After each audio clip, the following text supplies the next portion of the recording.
Hello, this is Corbus Gaming and I am showing you guys another very cool mode. It's called the Heart of Thunder mode and it's basically Thor's Armour. So, this is a quest armor mode that the creator so desired as to waste so much time in getting items for crafting the armor. The items that we must get there are not even in the main game. I don't understand why he wanted to do all of this, but yeah, who cares now. So, first things first that we need to do is to find the perk which will allow us to craft the armor. By the way, this perk is also very useful because you'll have an improvement in stamina regeneration and resistance against magic, as well as 2 possible spells that you can use. So, first things first, you need to go to the 7,000 steps to High Rockfar. I already know where the chest with the book and journal is, so let's get to there really fast. So let's do a bit of mountaineering and get there really fast, shall we? No need to waste time with this when we can go really fast. Come on, go there, ignore the fucking enemy. There you go. Alright, so we did a lot of progress. There's a frost troll there. Let's ignore the frost troll. Let's do a bit of mountaineering. Like that. Ignore the fucking frost troll. It's always... They are really annoying and all. Alright, so... I don't believe, but... Oh no, I'm not lost. I was correct. So once in here... Here is the place. You will find a flying... See that troll? He will fly down in a minute. Because he's a fucking powerful troll. There he goes, and... There he goes. Ground he goes. Now I'll go here and smash this guy. There you go. Killed. Now, this is the abandoned chest over here. So if you check the map, it's over here. In this location. If you draw a vertical line south from the High Rockfar, you will find, well, you can have a clear idea on where to get the chest. If you don't like this indication, well, you can check this coven over here and you will find this abandoned chest. So, in the abandoned chest you will find void salts, which you will need. I will explain why you will need this, and the Artharian ingots that the creator of the mode so desires us to get in order to craft our armor. Bummer, is it not? You have Marius Caravan's journal, which basically explains that Thor was an ancient the people that are related with Thor, or Thor's ancestral race, is basically one of the powerful races of Skyrim. It has a lot of artifacts and all, blah blah blah, very powerful if you want to waste time with that. And you have the Legend of the Thunderer, which is actually the Legend of Thor. You can read that. In fact, you need to read that. Because once you have the Legend of the Thunderer, you need to read this and look. Wrath of the Thunderer perk, Kind's Fury, and the Heart... My bad. Wrath of the Thunderer spell, Kind's Fury spell, and the Heart of the Thunderer perk. So let's check that out, shall we? First part of the mode has been done. So around here, there it is, you have the Heart of the Thunder perk. You possess the Heart of the Thunder, the defining trait of Thunders. Not only you are resistant to all types of magic, as well as regaining your stamina more quickly. You can call forth the Wrath of the Thunder, a destructive lighting spell, which is Kind's Fury, which I'll show you guys in a minute. So go here, and you start summoning and summoning and summoning, and boosh! A big badass explosion. Let's do this once more. From the distance now. Look at this. Yeah, you are a powerful thunderer. Now, you have this spell too, Wrath of the Thunderer. Devastating Divine Lightning that does 100 points of shock. By the way, I did not go very far, did not progress very far on the destruction skill, or better yet, the destruction tree of perks. So this might be even more powerful. Yes, 100 points of shock damage per second. The power of this lightning is such that it will set targets on fire for 1 point of damage. So basically, what this thing is this. Look. My bad. Like this, see? And indestructible, super powerful bolt of ray lightning. Super powerful, it kills enemies instantly. I mean, they simply, you point and they drop down. Simple as that. And they have fire. It's that powerful. Now, I won't show you this, or maybe I should show you. Alright, let's show you the spells. Why not?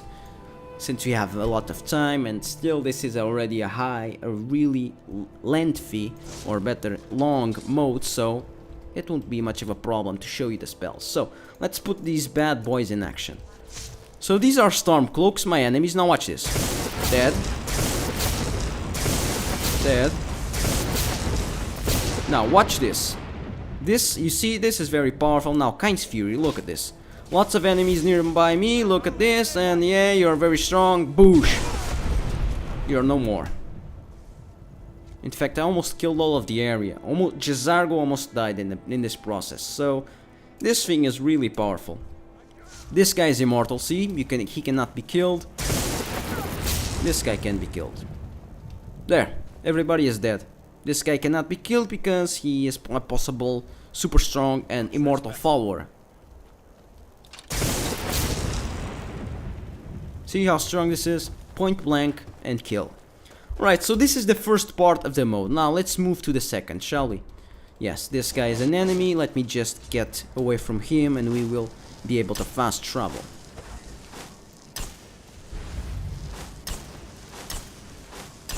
I mean, what's chasing me? Nothing. Alright, I'm far away. Right, now, let's go to Whiterun. Now, for the second part, you will need Aetherium ingots. The ores that the creator of the mode so desirous to get in order to craft the armor. My point is, why not use in-game ores or ingots? It's much faster, you know. Now, let's use the smelter. So here you need Aetherium ingots, and for that you need iron ore, corundum ore, void salts, and ectoplasm. Go ahead and craft probably, let's see, a lot of them, since the creator might suddenly want us to use an armor that takes around 1000 Aetherium ingots. Just kidding, it only takes 3 or 4, but still. Let's craft a bunch of them in order to not get back here and craft the necessary armors. Alright, 1.5 parts of the mode have been covered. Now, let's go to the final part. Now, for the actual crafting of the mode, you need a lot of stuff. And by the way, if Whiterun looks destroyed, is because there was an attack that I recently defended Whiterun from. Now, for the mode, let's get back to the mode. What you guys will need for the crafting of the mode is very simple. You will need 50 smithing, exactly, 50 smithing on the skill. The steel perk, I think it's this one over here. Let's go to the smithing class. You'll need this, the steel smithing perk, and 50 smithing. That's what you guys will need. Then you'll need to go to the Skyforge. Yes, to the Skyforge over here. These armors are only craftable in the Skyforge. Once on the Skyforge, you want to go to the misc items and not the Lord Protector from Dishonored. I already covered that. If you want, please check this in my Skyrim's modes playlist. Now, the armors. You have the hammer, Sahrottstrum tool, basically the mighty storm hammer in the Drangad language. It's the legendary weapon of Thor. There you go, we create this. You have the Sovngarde steel armor, heavy version, still a heavy version. You have the steel hammer. I don't know well, there has to be some kind of difference that we will test in a minute's time. You have the helm, and you have the light armor. Although you don't have the other light armors for some reason, so I wonder what's the idea with the creator. Never mind. Never mind indeed. So, you basically only have the option of using a heavy armor, so that's what you'll be using. Right, let's equip the bad boy. And there you go. So basically, look, I am Thor. And if I so desire, let's equip this Sovngarde Hammer and this hammer. Look.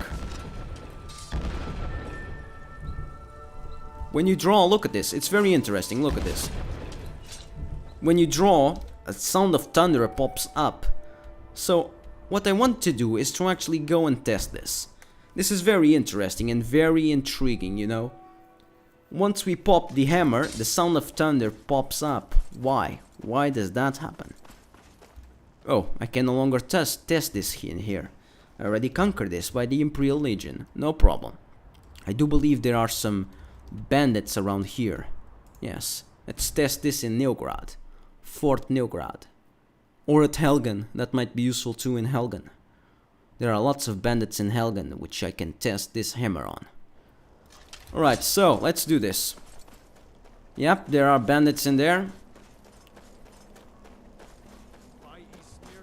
Alright, so let's test this. There's an enemy. Let's test this. There you go. Once you swing and hit an enemy, he gets blasted away by a shockwave of thunder. There you go, explosions like that. See? You go here, boom, she gets shocked away. This is the power of Thor. I already covered the similar mode actually. It's called Mjolnir, the actual weapon of Thor. But this thing does the same thing. Now, this thing, this amazing hammer, does the exact same effect as Mjolnir. So basically it's the same. Now let's test this. I suppose that this one doesn't have the shockwave effect. No, not really. So I suppose that this one is much cooler. Oosh. So basically this is the armor, the weapon, and the abilities of Thor. In this mode, the Heart of the Thunderer, you get the Heart of the Thunderer perk, the weapon, the Hammer of Thor, and the armor. And it's quite frankly very cool. I enjoy this. Now let's check the armor really smoothly in a moment. I wanted to test the weapon and look at this. Very cool, very detailed, Thor-like. You have a lot of armor, a lot of defensive armor, a lot of defensive value. You have the boots and all, the bracers, the helmet, which is far away from the screen, and you have the light version of the armor. It's very cool. Look at this, very detailed. Let's go a bit into the light and see how this looks with shadows. Look at this. Very cool. Very cool, very detailed, amazing. Thor-like. So, this is basically what I wanted to show you, this long and questy-like armor of Thor. I hope that you guys enjoy this, and basically this is all from me. Scorbus is out. I'll see you guys soon. Cheers, and I hope that you guys enjoyed this. See you soon!